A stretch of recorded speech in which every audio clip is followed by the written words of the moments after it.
अब इसमें और क्या क्या चीज़ें ऐड की जा सकती हैं। सबसे पहले सबसे ज़्यादा इम्पॉर्टेंट अगर एक्टिंग में कुछ है, सबसे ज़्यादा है बॉडी लैंग्वेज। अब आप सोच रहे हो कि बॉडी लैंग्वेज का कितना इस्तेमाल किया जाता है।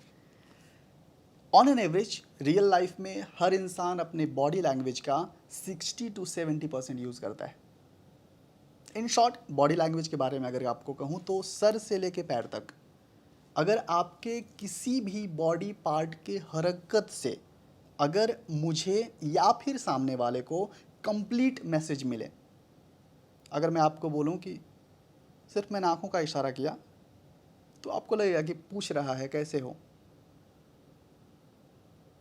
अगर मैं आपको ऐसे कहूं तो लगेगा कि हाँ मुझे हाय कह रहा है, आप रिप्लाई दोगे, जबकि मैंने कुछ कहा नहीं। ये भाषा है, शारीरिक भाषा, बॉडी लैंग्वेज। ये एक एक्टर के लिए 65% ज़रूरत होती है। यानी अगर पूरी एक्टिंग को, अगर आप कहो कि पूरी एक्टिंग एक 100% है, तो 65% आपकी सिर्फ बॉडी लैंग्वेज है।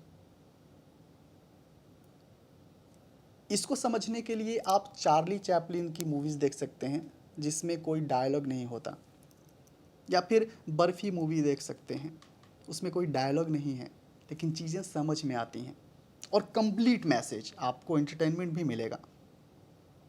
वो सारे इमोशंस मिलेंगे ओनली विद बॉडी लैंग्वेज और emotion and feelings, but there is no dialogue. दूसरा और मोस्ट इंपॉर्टेंट है आपका emotion and feelings.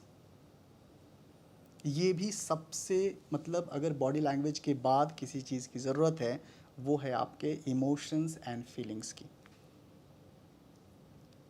Body language क्यों आती है? जब हमारे अंदर कुछ हो रहा होता है।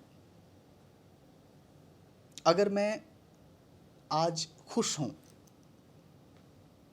तो मेरे अंदर वो हरकतें होंगी जिसकी वजह से ये जो बॉडी है पहली बार सामने वाले को संकेत देगा कि मैं खुश हूँ या नहीं हूँ।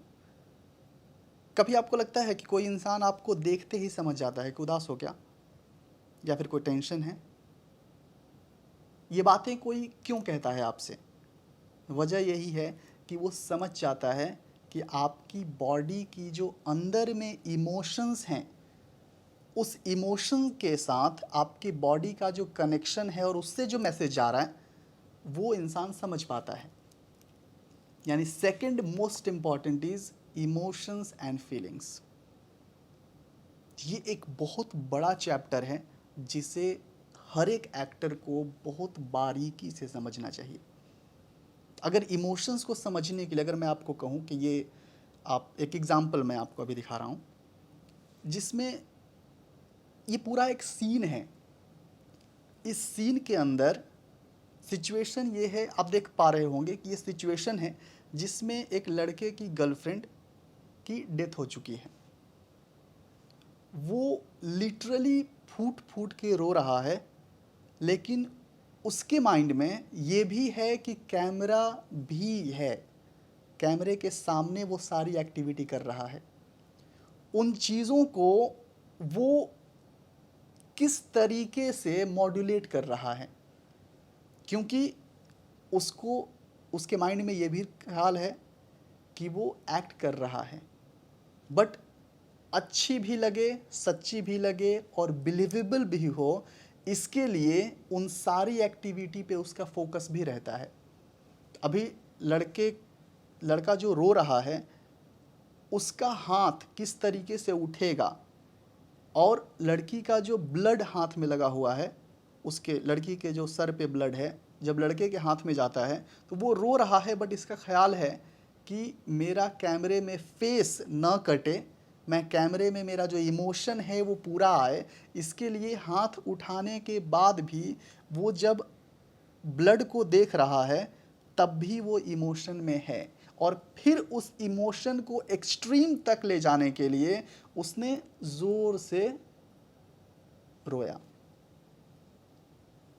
तो इस तरीके के जो एक्टिविटीज़ होती हैं देखने के लिए अगर आप सच में लिटरली उस सीन में हो तो देखने वाले को तो बहुत अच्छा लगता है, लेकिन करने वाले को जो रियल इमोशन है, रियल बॉडी लैंग्वेज है, अगर उसे महसूस करने के बाद वो कर रहा है, तब जाके फाइनल प्रोडक्ट आपके दिल को टच करती है।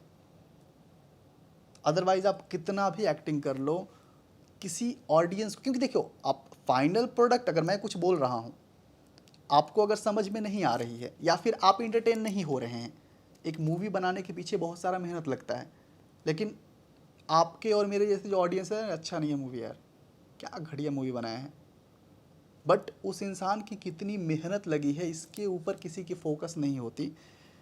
इन शॉर्ट मेरा कहना यह है कि जब आप एक एक्टर होते हो तो आपके ऊपर बहुत सारी रिस्पॉन्सिबिलिटी होती है। तो ऐसा नहीं कि नहीं कुछ समझे फिर भी मैं तो रियल लाइफ में एक्टिंग करता हूँ, मेरी तो उम्र हो गई है, मैं 50 साल का हूँ, 60 साल का हूँ, तो मैंने लाइफ देखी है, इन चीज़ों को मैं कैमरे के ऊपर या फिर पर्दे के ऊपर हूबहू उतार दूंगा, और उतार देने में फ़र्क है।